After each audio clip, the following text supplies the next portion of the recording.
Je profite de cette nouvelle chaîne pour parler un petit peu de la saison à venir du Paris Saint-Germain. Admettons que le Paris Saint-Germain reste avec ce même effectif. On va dire que Marco Verratti ne part pas, que Mbappé ne part pas. Et qu'on reste avec le même effectif.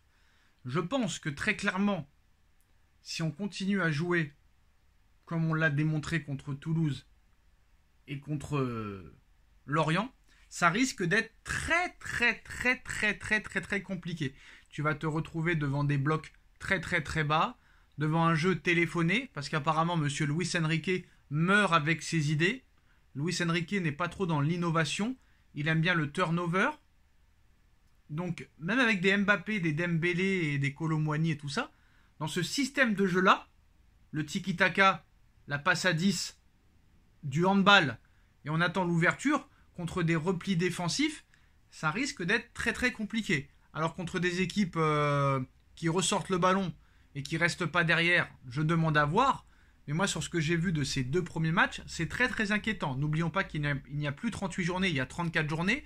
Les points comptent double. Donc il faudra attendre un petit peu pour voir. Mais c'est vrai que je me suis jamais autant ennuyé que ces deux premiers matchs. Je n'ai pris aucun plaisir. Pour moi, c'est pas du football. Avoir 100% de possession de balle, pourquoi pas.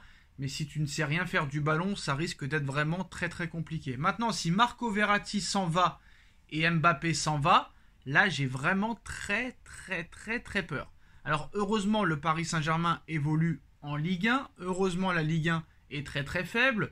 Il n'y a plus le grand Lyon des années 2000.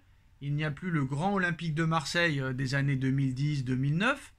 Il n'y a plus le grand AS Monaco. Quoique, attention à l'AS Monaco, cette saison, l'AS Monaco pourrait peut-être être le principal concurrent du Paris Saint-Germain. Il n'y a plus le grand Bordeaux, il n'y a plus tous ces grands clubs-là qui pouvaient peut-être se batailler à 4 ou 5 pour un titre de champion de France. Voilà, Lyon maintenant c'est très faible. Lens, je ne pense pas qu'ils vont refaire la même saison que l'année dernière. Monaco à voir. Lyon c'est la crise. Marseille, je pense que cette défaite en Ligue des Champions en tour préliminaire va leur faire très mal. Donc le PSG peut s'en sortir. Mais là, en Ligue des Champions, honnêtement, ça risque d'être compliqué. Alors, c'est vrai que la Ligue des Champions, les équipes défendent moins. Peut-être que ce sera mieux pour le Paris Saint-Germain.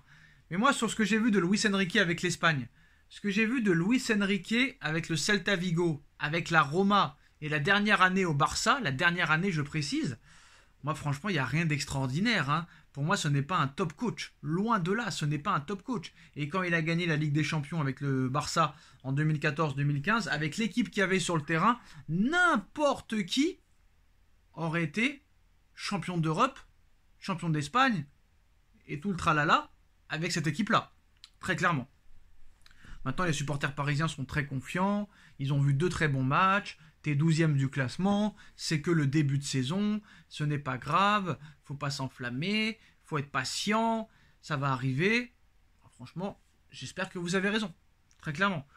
On nous explique qu'en interne, les dirigeants, l'entraîneur, le président ne sont pas chauds pour mettre Marquinhos capitaine, problématique déjà, dans le vestiaire. Est-ce que Neymar a vraiment été remplacé? Je ne sais pas. Apparemment, le PSG ne songe pas à recruter de nouveaux milieux de terrain, même si Verratti s'en va. Et en plus, si Mbappé s'en va, ce qui pourrait être le cas d'ici le 31 août minuit, la première offre du Real arrive, qui va remplacer Mbappé? Alors, Kolo Muani pourrait arriver. Donc, tu aurais Kolo Muani, Gonzalo Ramos, Dembélé, Asensio, Ekitike et Barcola. C'est ce que j'ai compris. Parce que si Paris veut recruter Randal Kolo Muani plus Bradley Barcola, alors qu'ils ont déjà Hugo Ekitike, Dembélé, Ramos, Asensio, Kangin Lee, ça veut dire qu'en vrai, ils auront peut-être prévu de vendre Mbappé. Je pense que c'est possible. Très possible. Le PSG a fait déjà une première offre de 60 millions d'euros plus 10 de bonus à Francfort. Ça a été refusé. Paris pourrait aller jusqu'à 80 millions d'euros.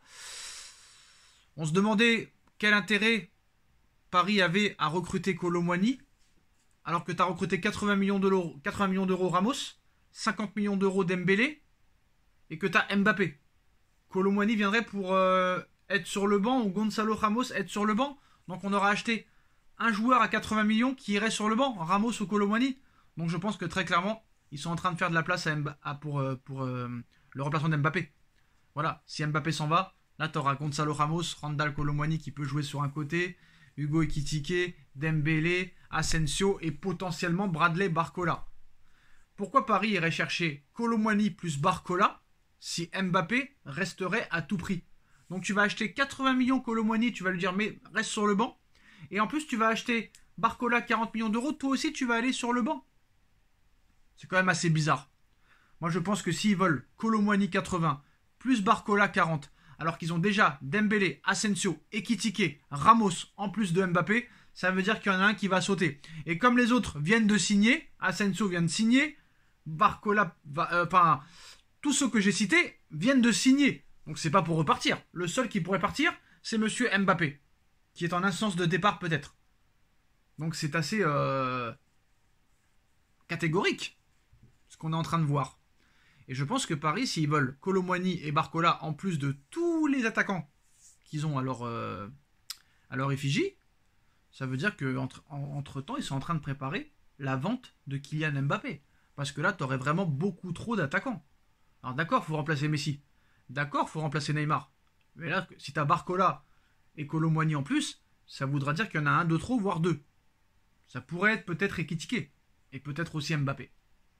Parce que pour Ekitike, ça se bouscule pas au portillon, loin de là. Donc voilà, et moi je trouve assez grotesque que le PSG ne recrute pas un milieu de terrain supplémentaire, même si Marco Verratti part. Ça c'est problématique aussi, et c'est très inquiétant pour la suite. Donc maintenant, pour moi, c'est comme si Paris avait autre chose en tête à l'heure actuelle. Parce que quand tu vois le jeu de Enrique, apparemment ça va être ça toute la saison. Donc c'est quoi le projet très clairement?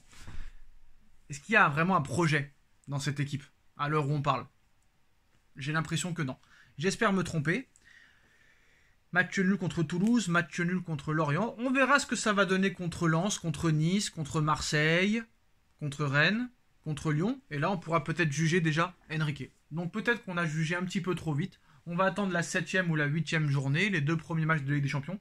Mais surtout, c'est cette fin de mercato qui va être intéressante. Très intéressante. Parce que si Mbappé s'en va, je pense que tu ne pourras pas le remplacer. Le remplaçant, ce sera Kolo Muani et Barcola, ainsi que Dembélé, Asensio, Ramos, etc. Mais pas de milieu de terrain. Pas de milieu de terrain. Aucun milieu de terrain. Même pas une tentative pour un top player milieu de terrain. Avec tout l'argent que tu as ramassé, avec tout l'argent que tu as vendu, avec tous les joueurs que tu as vendus, avec tout le pognon que tu as récupéré et toute la masse salariale qui s'est dégagée avec tous les départs libres de très grands joueurs, tu ne tentes pas un milieu de terrain. Le Barça qui n'arrive pas à rentrer dans ses sous, tu ne peux pas faire une offre pour Frenkie de Jong par exemple. C'est assez bizarre. Voilà les gars. En tout cas, Madrid va arriver avec une nouvelle offre très bientôt. Mbappé pourrait être madrilène d'ici la fin du mercato. Comment ça va se passer? Il y a des théories maintenant, c'est plus des infos, c'est des théories. Donc on verra ce qui se passera. Dites-nous en commentaire ce que vous en pensez. On like, on partage, on commente, on s'abonne. Et on se retrouve très vite pour une nouvelle vidéo. Tchuss.